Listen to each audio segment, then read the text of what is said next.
Hey guys, so I finally finished my truck. It's been a work in progress for, I don't know, 4 or 5 months now, and it's this right here. It's 85 K10 4x4 that I've Cummins swapped. Done a lot of work to this thing, and I've broken a lot of parts just because of the half ton and everything. So I'm just gonna run through it quick so you guys can have a rough idea of what it's gonna cost and what you need to know in order to do a Cummins swap. It's gonna cost you 10 grand, and there's people that say that it'll be a lot more. People that'll be saying that it'll be a lot cheaper, but that's about what it costs to do it. And that's using just some time, and you're not taking it to a shop. You're doing all the work yourself, and you're not blowing all your money on parts you don't need to buy, and you're doing your due diligence and trying to find cheap parts. But yeah, about 10 grand. You're gonna be, it all depends on the truck you're doing. If you're doing a regular cab, it's a lot cheaper because the crew cabs are a lot harder to find and a lot more expensive. So if you're just doing a regular cab truck, yeah, you're gonna be about that 10 grand mark for a 4x4. Highly recommend finding a 3/4 ton or a 1 ton to do this on. Don't start with a half ton because you will have to change out the diffs. But anyways, let's get into it. I got a 10 bolt diff in the, or Dana 44 in the front. I don't actually know if it's a 10 volt or Dana 44. I think it's a Dana 44 8 lug. I got 10 by 15 rims there in the front and back. Just put those on. I got a 14 bolt semi floater in the back here. Custom drive shaft. I had to get that made up in Radiator at Extreme Drive Line. And if you're in Alberta, I wouldn't use anybody else because these guys are awesome. I just was laying under my truck giving the measurements on the phone, and they made it perfectly. I got the Dodge NP208 transfer case and the Getrag 360. One of my biggest pieces of advice to you guys is do not try to be mixing Dodge and Chevy parts. Do not even try or think about using a Turbo 400 or a Turbo 350 transmission behind the Cummins. You will regret it. Now, another thing to keep in mind is Chevy trucks are passenger drop diffs, like that one there, right? So you have to keep that in mind. The NP208 on the 89 to 93 Dodge first gen Cummins are all passenger drop, and then after that it switched over to driver side drop. So keep that in mind. That's why I went with that. And if I was you, I would definitely go with the 12 valve Cummins, a Getrag 360 and NP208. It literally slides right in. I used the Summit Racing motor mounts, and I used the Summit Racing front Crossmember. The only cutting I had to do in the entire truck was you have to make a little notch for the harmonic balancer, and that is right here. So if you look right there, this piece right here, I just had to notch out a little bit, drop her about 1.5 inches, and I just cut it out and then rebolted it back on so it still had the same strength there. So that's the only thing I had to cut on this truck. Where the shifter is for the transfer case, I'll show you here. You're gonna have to take a hammer and bang in your tunnel just like 1/2 inch so that your transfer case and everything will fit up there. So you're gonna want to bang it in right, you can see right up there where that nut is up against the tunnel there. You're gonna want to bang that in there just so that that nut isn't rubbing on the tunnel, because then it will be sitting crooked in there and you won't be able to get her in there straight. If you use the Dodge NP208, like I was saying, you're not gonna have to get a different front drive shaft made. Your Chevy one that comes on the Chevy truck will bolt right up to the NP208 flange or whatever. So that kind of covers that side of things. Highly recommend using the Summit Racing mounts and the Summit front Crossmember. Now, let's pop the hood here and we will dive into that. That's what you guys all want to see. Now, keep in mind, I did this by myself. I'm 22 years old with limited tools and just some time on my hands, and it took me about 15 days for this truck to drive into the shop with a gas automatic engine to be driving out of the shop with a 5-speed and the Cummins behind it, or in front of it, I guess. So like I said before, I use the Summit Racing mounts. Pretty much they, well, you can see it better from the other side, they bolt right into your block. this piece, I don't know if you can see it, but down there they bolt right to your block, and then you can actually mount your Cummins engine right into your factory Chevy clamshells. And the clamshells are the same for the 454, the 6.2 liter diesel, and the small block 350, I believe. So that is definitely the way to go. I did not have to cut any of my firewall or anything to fit this thing in here. And there actually is room for the fan. I just don't run it because I don't need to. I'm up in Canada running a half ton Cummins. This thing doesn't heat up as it is, so didn't have to deal with any of that. As far as the radiator goes and everything, I'm using the Dodge Radiator and Dodge intercooler off of first gen Cummins. So that's 89 up to 93. And what you're gonna have to do is you're gonna have to make your own Rad Supports, or your own like mounts here. I can see I welded these up. I am not a professional welder. And then you're gonna have to cut out for your core support for your radiator. You're gonna pretty much have to cut. I don't know if you can see. So this is your this is for your one of your horns right here. This circle piece here. You're gonna have to cut pretty much everything out in between this circle here in your core support all the way over to your other one here. So here's my, see, like I was saying, it's for your horn. Here's my horn over here, and then if I had another horn, it would be right here. You have to cut a box out of your entire radiator support, and then your intercooler will actually, there's actually holes already there, and mine's like bolted right in. That'll just take some common sense thinking to put together, but very easy to do. My exhaust and everything fits back in there. It's tight, but it does fit. Didn't have to cut anything there. I use the Dodge charging system, and I have another video which I'll put the link on for you to find on how to set up the Dodge charging system, because I made a video for first gen Cummins, because I also have one of those, and they can be a huge pain with their factory charging systems. But I use the same charging system here as I did on there, so there's already a video on how to set that all up, and I'll put the link there so you can figure out how you actually want to set up your charging on your truck. Very easy. Another thing you're going to want to do is delete all the wiring that's on your first gen, like on your Cummins engine when you get it. You don't need it. Like, just get rid of the entire wiring harness for everything. You don't need any of it. There's only 2 wires that you need to make this thing run if it's a first gen Cummins 12 valve, and that is power, 12 volt power to your fuel shutoff solenoid, which is back down here, and power to your starter, and that is it. And don't even goof around with those electric fuel pumps. Just use the stock mechanical fuel pumps. They work great. So what you're gonna want to do for the wiring on these things is extremely easy. It's like the easiest thing ever. Label all the wires before you take out your small block Chevy or your 6.2 diesel or whatever. Label all the wires and where they go. So for the starter wire, there's just, I know that on the small blocks there's just I think it's a pink wire that goes to your starter, or maybe it's brown. I don't know, it's pink. Oh, this one is pink. Label that one as a starter power for your solenoid. So mark that one. All the wires that go to your alternator on your Chevy side, you can actually, there's going to be a ground wire right from your alternator to your block, and then there's going to be a couple other wires on your Chevy side, and you're going to bunch those all together and just put them straight to your battery.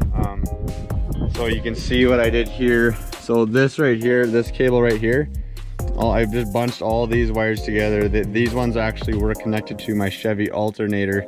I bunched them all together, and they go straight to your battery, and that is what you do there.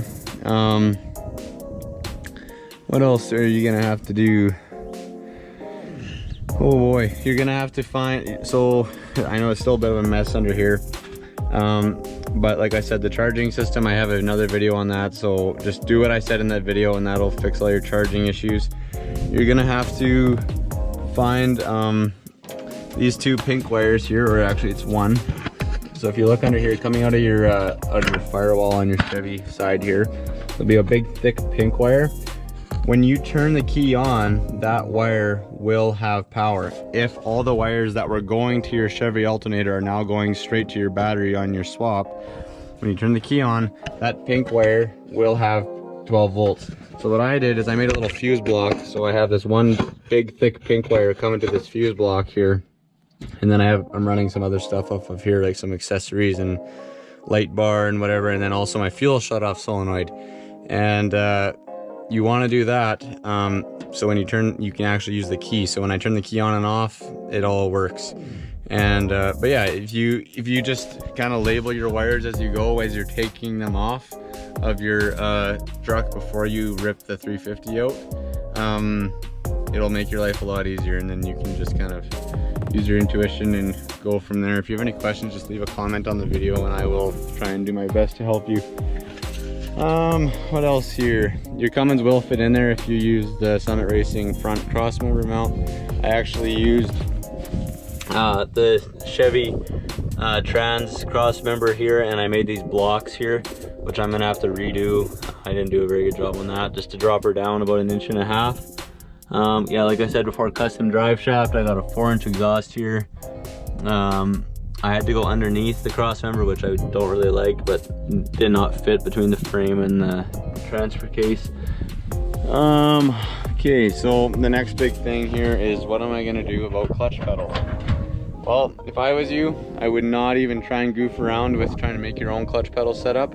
I would take your time and try and find a factory clutch pedal assembly out of a Squarebody, because it'll bolt right in.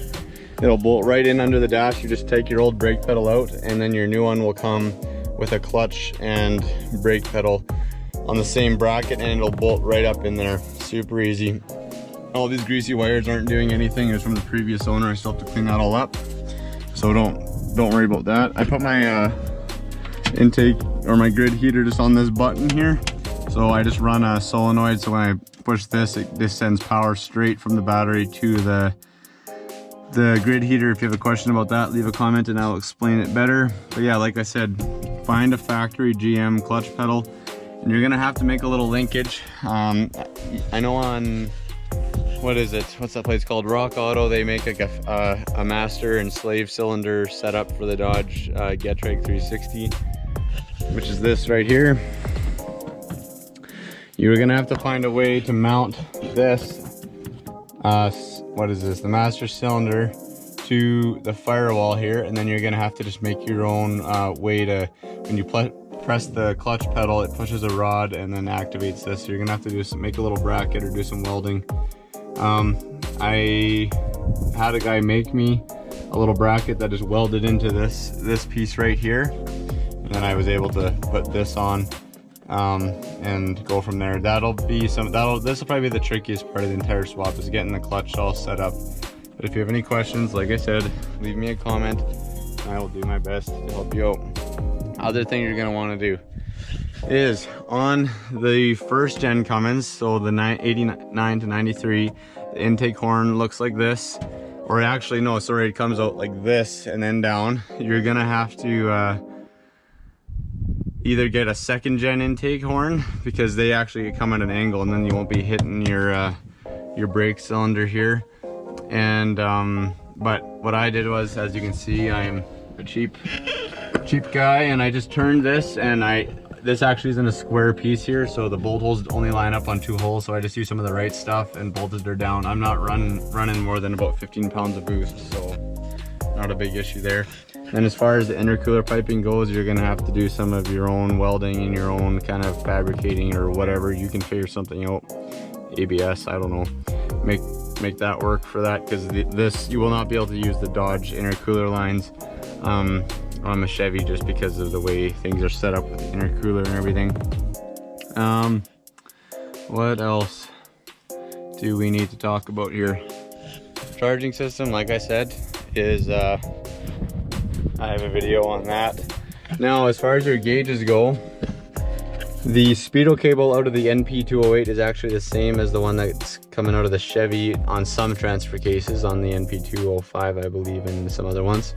So that will work, your speedo gauge. your voltage gauge, when you do everything I said to you with you hook all the wires that were going to your Chevy alternator go straight to your battery. Like obviously not the big ground cable, but everything else goes straight to your battery. Then this will work, all your lights will work, your signal lights will work and everything. And then like I said, with that pink wire that comes out of your firewall there, run that to a little fuse box, and then have that one, that's a key power. So when you turn the key on, you'll have power there, and then you can run your fuel shut-off solenoid on your Cummins and everything, and just other random things. Like I have my speedometer, my this one doesn't work for me, it doesn't work, so I just got one of these GPS ones.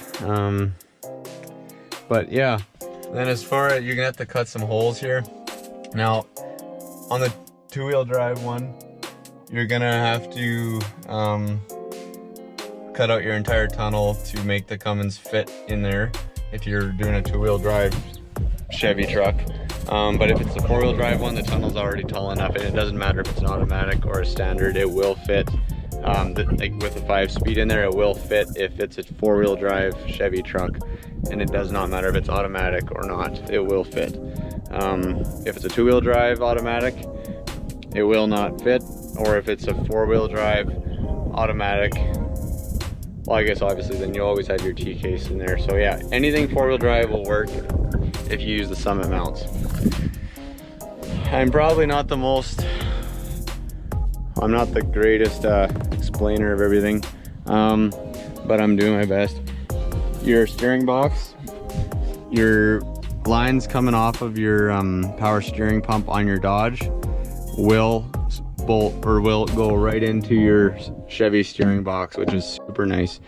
And then you got your vacuum pump down here, run that up to your brake booster, and then whatever vacuum lines you need for your heat and everything for your HVAC, that'll all work great. What else? Your heater hoses, just hook those right up to your heater core. And I think that is about it.